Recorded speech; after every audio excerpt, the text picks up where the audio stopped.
right. Namo Myoho Renge Kyo, Namo Myoho Renge Kyo, Namo Myoho Renge Kyo. Hi, friends. How are you? I hope you're in good health and secure. Thank you for your practice. Thank you for supporting the propagation of this resource, yes? By liking and subscribing.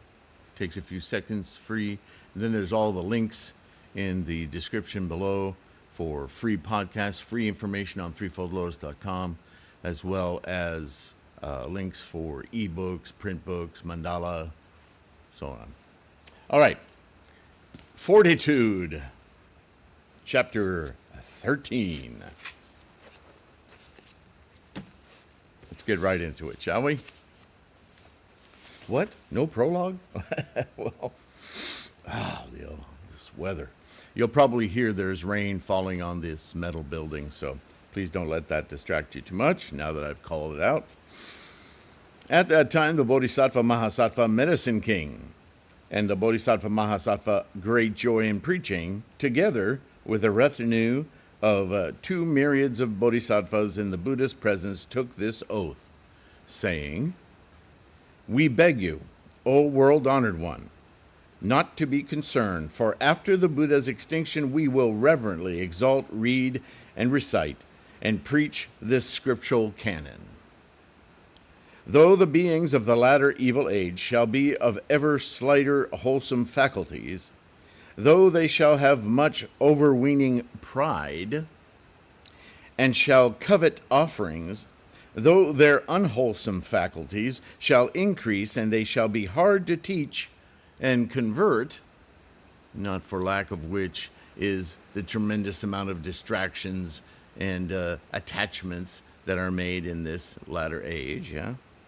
Yet we, rousing the strength of great forbearance, will read and recite this scripture, bear and preach it, write and copy it, and in a variety of ways make offerings to it, not begrudging even our own bodily life." At that time, 500 arhants within the multitude who had received prophecies addressed the Buddha, saying, "O world-honored one, we too vow to preach this scripture broadly in other lands." Again, there were learners and those who had nothing more to learn, 8,000 in number, who had received prophecies and who, rising from their seats and facing the Buddha with hands clasped, took this vow, saying, "O world-honored one, we too will preach this scripture broadly in other lands."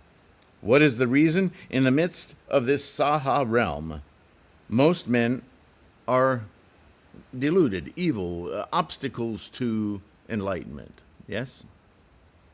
Harboring thoughts of overweening pride, they're too good for this teaching, their merit shallow and thin, easily distracted and unfocused, irascible, easy to upset, muddied, not clear thinking, sycophantic,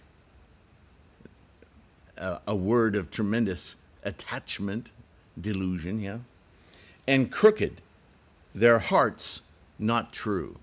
I think it'd be more accurate to say their hearts highly distracted and barely focused on anything, just emotionally being led around to whatever is most immediately gratifying.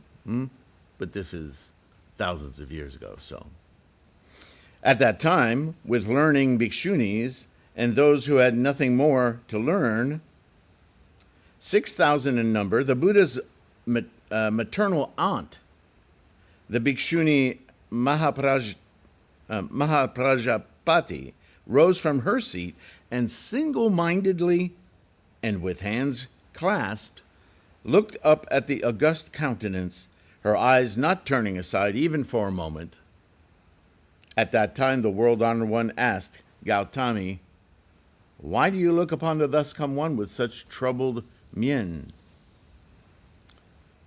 You are surely saying to yourself that I did not mention your name when conferring prophecies of Anuttara Samyak Sambodhai, are you not? Yet in an age to come, with respect to the Dharma of the 68,000 of millions of Buddhas, you shall be a great Dharma teacher. Together with 6,000 bhikshunis, learners, and those who have nothing more to learn, you shall be a Dharma teacher. In this way, little by little, you shall perfect the path of Bodhisattva and shall succeed in becoming a Buddha named seen with joy by all living beings. A thus come one worthy of offerings, of right and universal knowledge, clarity and conduct perfect, says his, kind of a slight there. Well gone, understanding the world, an unexcelled worthy, a regulator of men of stature, a teacher of gods and men, a Buddha, world-honored one. Gautami, this Buddha, seen with joy by all living beings. On 6,000 bodhisattvas, one by one, shall confer a prophecy of attainment of Anuttara Samyak Sambodhi. Oh, I just noticed a typo in my... Oops, I gotta fix that. Okay. So his aunt, probably a little miffed that after all these conferences of future bodhisattva and Buddhahood, she, his aunt, who is responsible for promoting and creating, although suggested by, was it Shariputra? No, Ananda, to have women, nuns, join the monastic order. She was a big organizer of that monastic order. And still, so, there's a little bit, hey, you can't blame her. Right? This misogyny just doesn't seem to want to go away. So she's a little miffed. So he quickly confers upon her this prophecy. It's the format, yeah?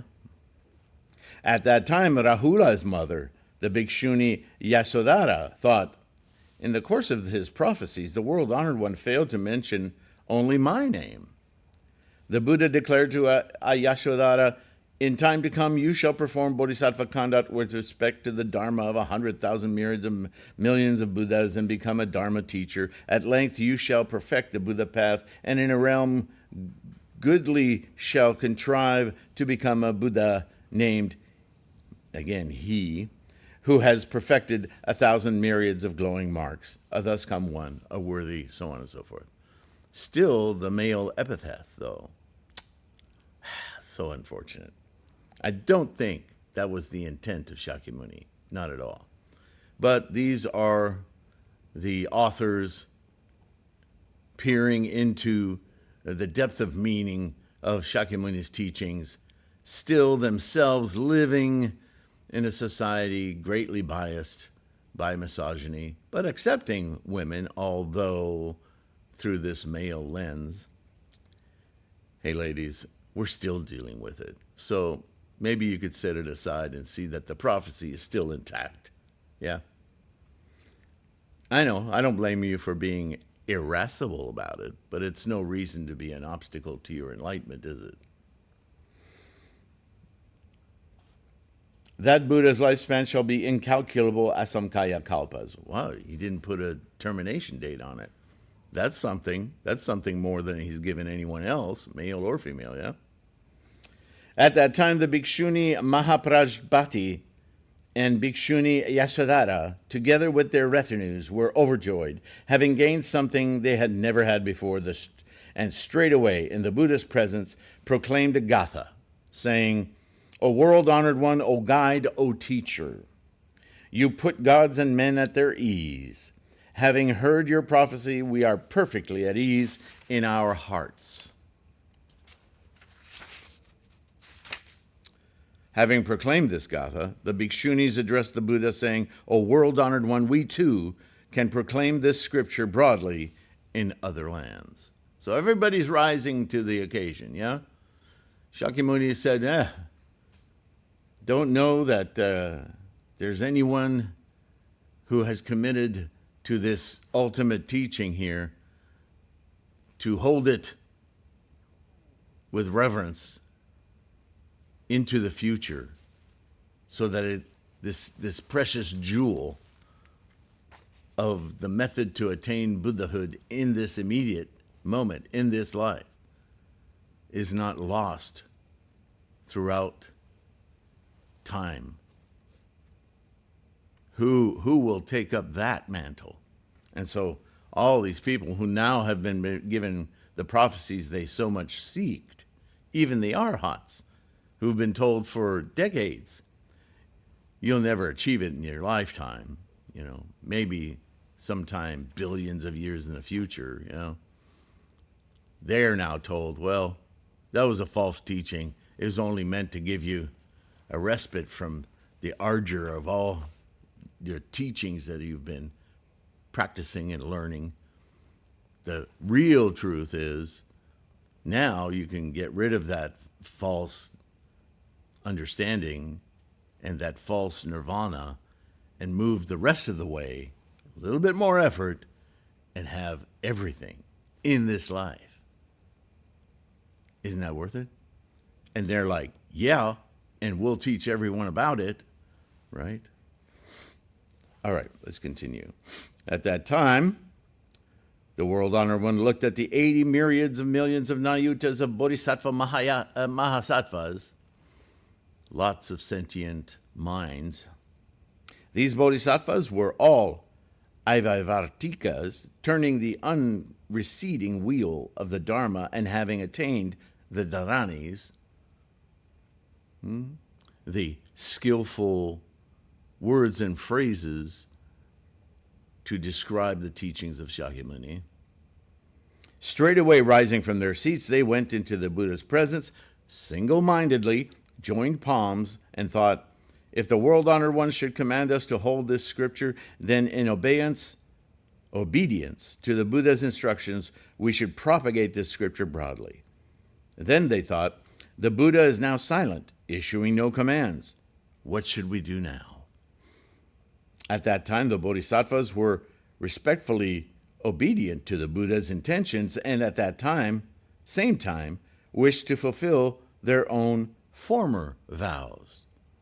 Then the Buddhas, in the Buddha's presence, with the lion's roar, they uttered the vow, saying, O world-honored one, after the extinction of the thus come one, we shall go round and about and back and forth in the world's spheres of all 10 directions, and shall be able to cause living beings to write and copy this scripture, to accept and keep it, to read and recite it, to explain its meaning, to put it into practice and in accordance with Dharma, and to be rightly mindful of it.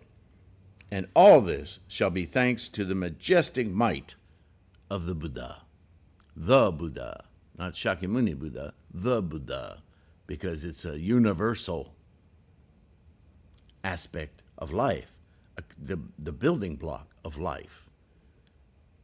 But Buddha-ness, our experience of it, is unique to the sentient mind.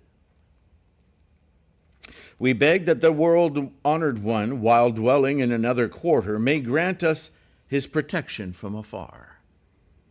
Directly then, the Bodhisattvas, raising their voices in unison, proclaimed gathas, saying, We beseech you not to be concerned, for after the Buddha's passage into extinction, Shakyamuni Buddha's passage into extinction, in a frightful and evil age, much later, professed to be thousands of years later, in this age of Mappo, we will broadly preach.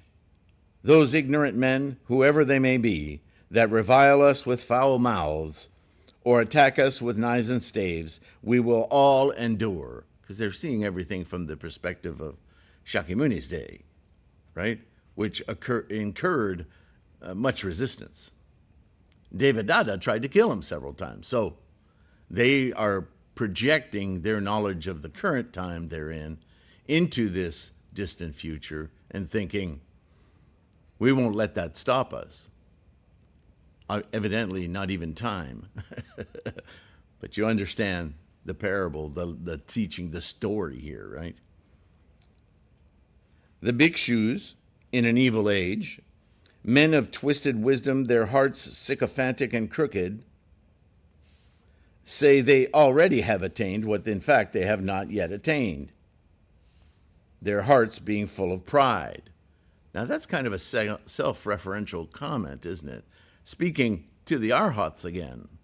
And so they're assuming that in the future, monks, in the age of degeneration, the losing of this teaching, many monks practicing what they call Buddhism will be pursuing a false idea, a false nirvana, still thousands of years in the future.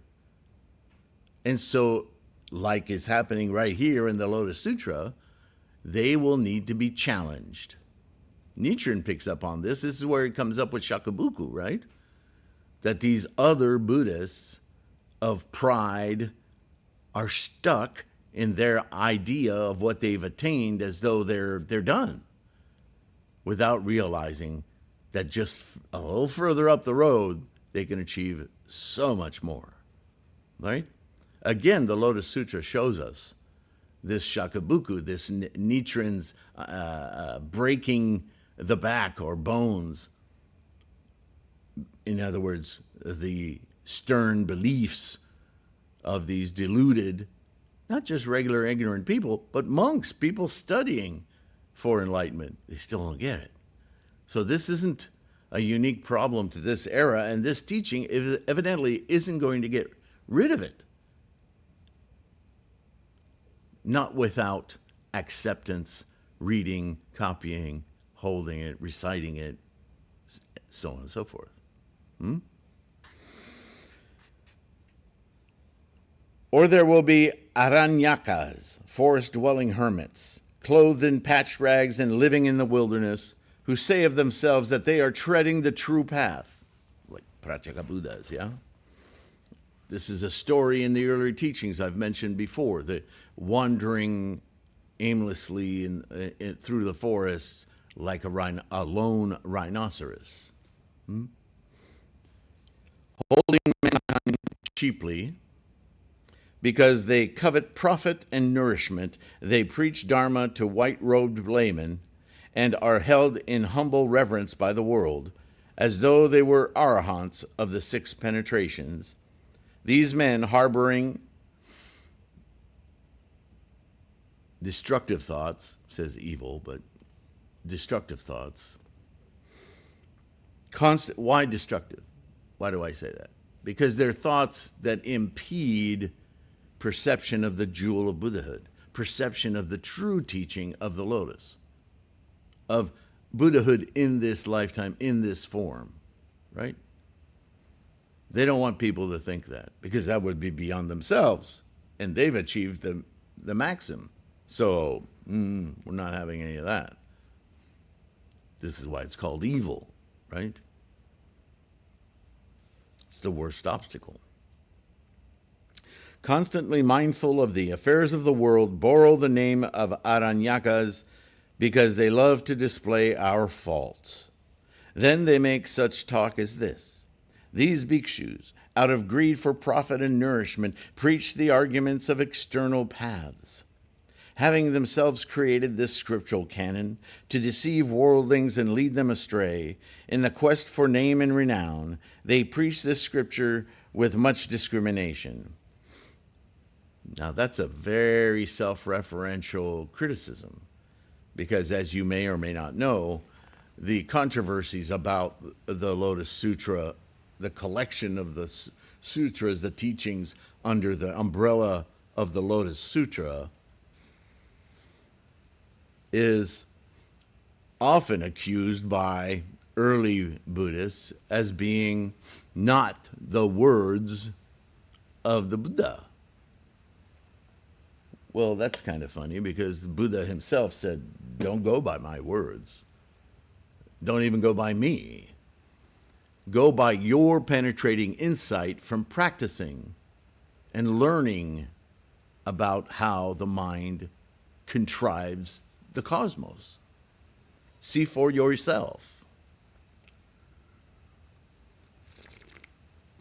And so these scholar monks that work together or work to support one individual. We still don't know who composed these various chapters, these sutras, which later Kumarajiva in his scholarship discovered, found in different language fragments from Gandhara to Sanskrit, assembled them under the rubric of the Lotus Sutra, spent many years, had a few versions, wrestling with whether one fit or didn't, and through his research made an authoritative decision for a couple of translations into Chinese, and of those translations, the one that almost everybody uses is this particular Chinese translation in 28 chapters.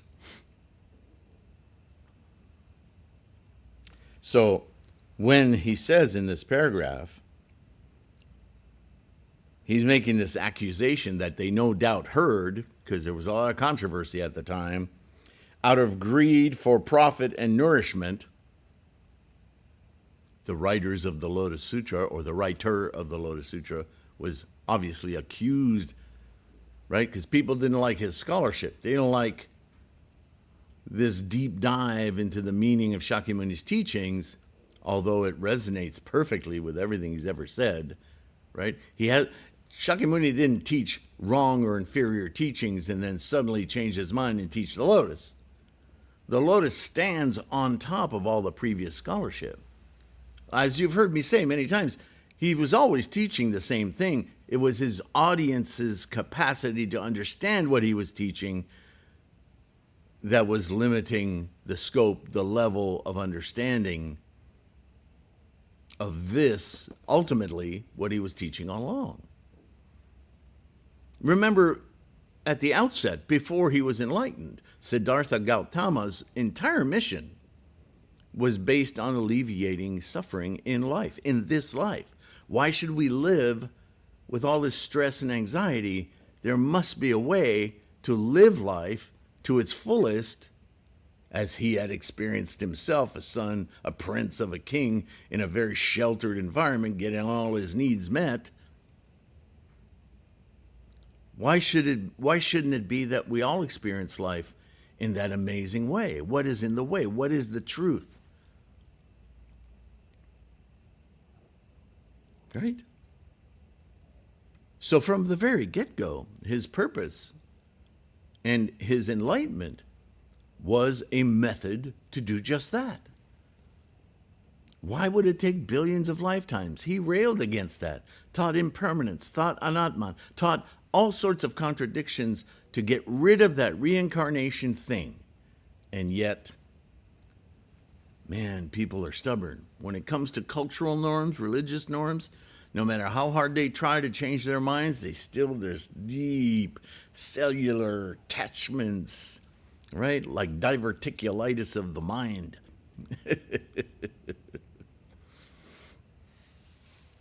So yeah, when this elucidation, this scholarship came out, a lot of people were pissed. So now when he says, out of greed and profit and nourishment, preach the arguments of external paths. Well, it's not an external path.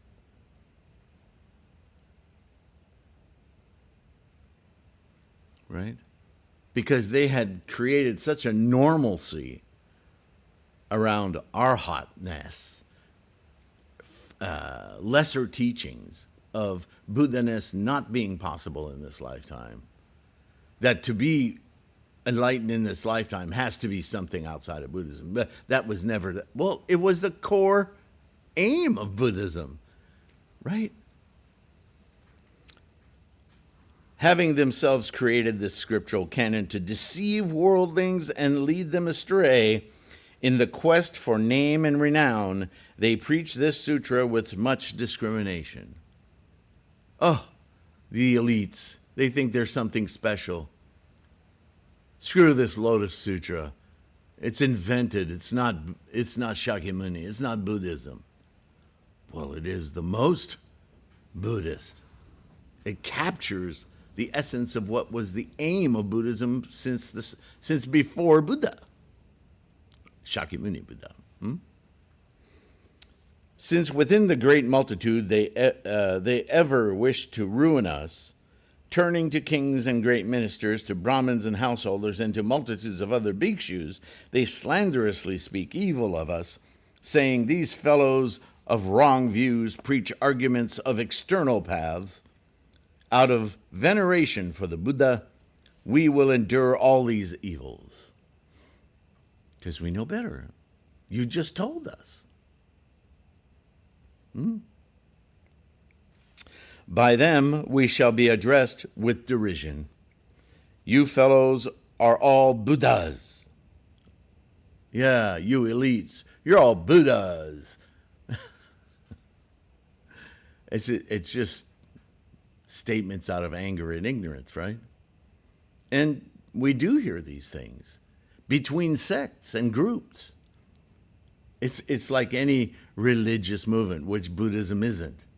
Oh, our church is the right one. Don't go to theirs. They don't know the truth. You're all working off the same book. What the hell? No, it's about power, ego, right? And to see that in Buddhism is so lamentable. Such words of derisions as these we will endure with patience. In a muddied kalpa, in an evil age, many shall be the frightful evil demons that enter their bodies to malign and disgrace us. We, venerating and believing in the Buddha, what he has just taught us, will don the armor of forbearance. And to preach this scripture will endure these troubles. We do not covet bodily life. We do but regret the unexcelled path. In an age to come, we will guard and keep what the Buddha has assigned. The world-honored one himself must know that in the muddied age, the evil bhikshus shall not know the Buddha's expedient devices, the Dharma he preaches in accord with what is appropriate. Foul language and wry faces, repeated banishment from the order, separation from stupas and monasteries, such shall the many evils be. But mindful of the Buddha's commands, we will endure all these things. In villages, cities, and towns, if there is a person who seeks Dharma, we will all go to that place to preach the Dharma assigned by the Buddha. We are the messengers of the world-honored one. Dwelling in the multitude without fear, we will preach the Dharma. We beg the Buddha to remain tranquil. In the presence of the world-honored one, to the Buddhas who have arrived from the 10 quarters, we utter such an oath as this, and the Buddha himself knows our thoughts. So, no shortage of commitment from all of those various practitioners in the assembly, yeah? One then would wonder, what would Shakyamuni's response be to all of this? Let alone, we haven't heard from Prabhu Taratna, right? Taho Buddha, who's also listening to all of this. Well, we're going to find out. It's nice to know that everyone accepts the paradigm shift that's happened now in the middle of this teaching, that they've all understood that there's a much more profound aim to the teachings, that this is now the ultimate practice of enlightenment for this lifetime. Otherwise, why bother? Why live a life of suffering with the hope that there's another place, that there's a great golf course in some faraway galaxy? What is, that's so magical thinking, right? That's the domain of religion. No. Buddha is experiential, and you should experience Buddha-ness while you're here. There is no other place or time. So, of course, this sutra makes all the sense in the world as the culminating thought method to do exactly what is necessary to attain enlightenment in this form, in this lifetime, now, immediately, quickly. And not just any enlightenment, but the perfect, complete form of enlightenment, not some provisional form. Those are great, but they're not the ultimate teaching.